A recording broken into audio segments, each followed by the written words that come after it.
पहली कमांड है ls command. ls command क्या करती है, जो टाइप किया है वही करती है। अब देखिए ls कमांड क्या करती है मैं बता रहा हूँ। ls कमांड आपकी जितनी भी फाइल्स और फोल्डर्स होते हैं वो सब आपको आपके टर्मिनल्स पे शो करती है। ठीक, ये बेसिक कमांड है।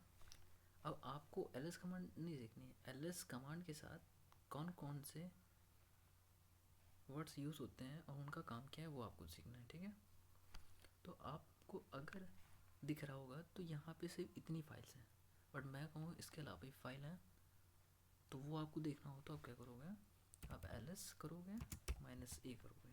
a क्या करती है यहाँ पे a करता है हिडन फाइल को दिखाने का। अब आप एंटर करोगे तब देखोगे कुछ फाइल से बड़ी हैं या फोल्डर्स बड़े हैं। ठीक है, जितने भी डॉट से हैं ये वही फोल्डर फाइल्स हैं जो अभी आपको यहाँ नहीं दिख रहे थे। ठीक है, अब आपको देखना है कि ये सब जो फोल्डर फाइल है कब बने हैं।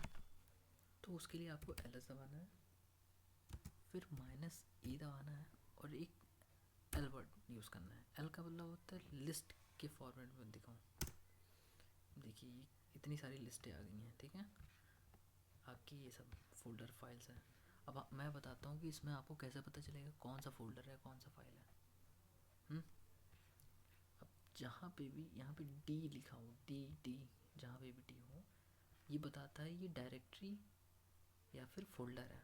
डायरेक्टरी फोल्डर सेम होता है। ठीक है, डायरेक्टरी आप OS के टर्म्स में आप डायरेक्टरी बोलते हो। अगर आप कभी अपना डेस्कटॉप खोलते हो तो फोल्डर आपको दिखता होगा, या कोई फाइल देखते हैं तो वो फोल्डर दिखता है, उसको आप फोल्डर बोलते हो। ठीक है, ज़्यादा सोचना नहीं है, डायरेक्टरी फोल्डर सेम होता है बस।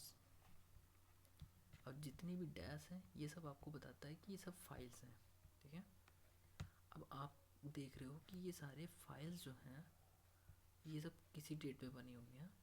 आपने टाइम देखना है तो ls -a हिडन फाइल बताएगा, उसके बाद l लिस्ट के फॉर्मेट में ला देगा।